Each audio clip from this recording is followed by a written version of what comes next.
वेदों का, एक वेद का अलग अलग उन्होंने संहिता के रूप में विभाजन किया, लेकिन फिर भी उनके मन में असंतोष था और उस असंतोष की स्थिति में देवर्षि नारद का अचानक आगमन हुआ। देवर्षि नारद ने कुशल प्रश्न के अनंतर जब भगवान वेदव्यास को शोक और असंतोष में देखा है, व्यास जी से पूछते हैं, आपके असंतोष का कारण क्या है? आपका पांडित्य, आपका शास्त्रीय ज्ञान तो बहुत ऊंचा है, आपका जीवन भी पवित्र है, लेकिन आपके अंदर अगर असंतोष है तो क्यों? उस समय वेदव्यास जी ने कहा, ये मैं समझ नहीं पाता। अपनी दिव्य दृष्टि से देवर्षि नारद ने देखा है और कहा, व्यास,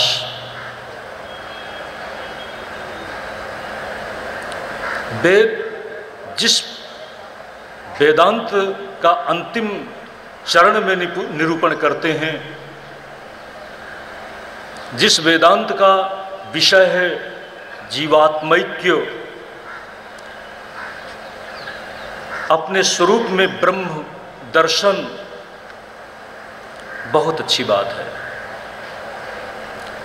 लेकिन ज्ञान की विशेषता है।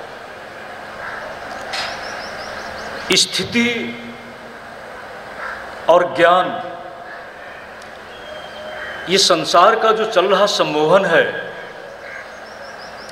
संसार की व्यवस्था में चलती हुई जो भोगों की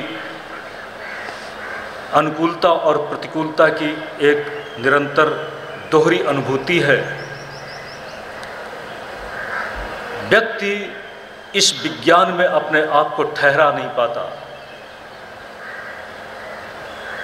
एक ऐसा आलंबन जिसमें व्यक्ति अपने आप को सहज रूप से ज्ञान की स्थिति में रख सके और उसके अंतस में जीवन के आदर्श का भी कोई प्रेरक भाव बना रहे, उसके लिए आपको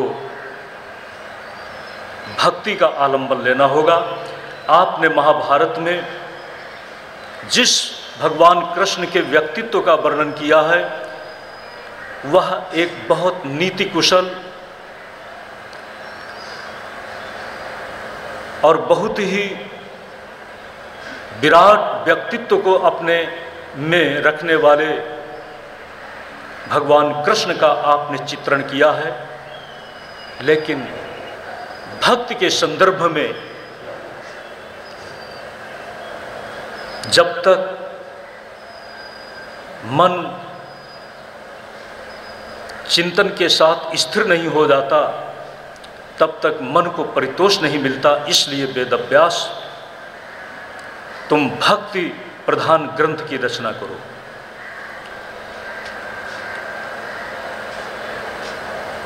ज्ञान, आप जानते हैं, देवर्षि नारद महान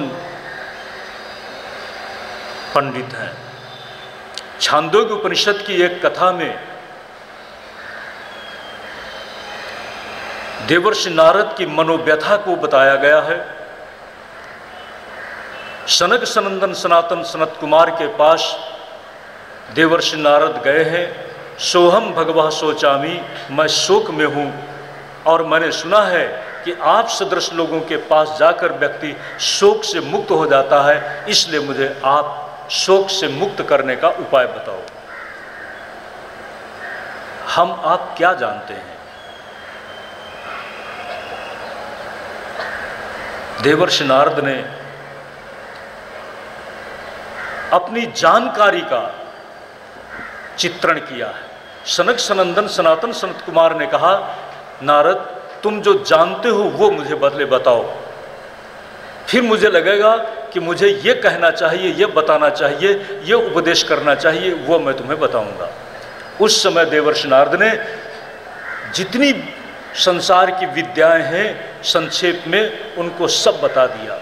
भूत विद्या, नक्षत्र विद्या, खगोल विद्या, ज्योतिष विद्या,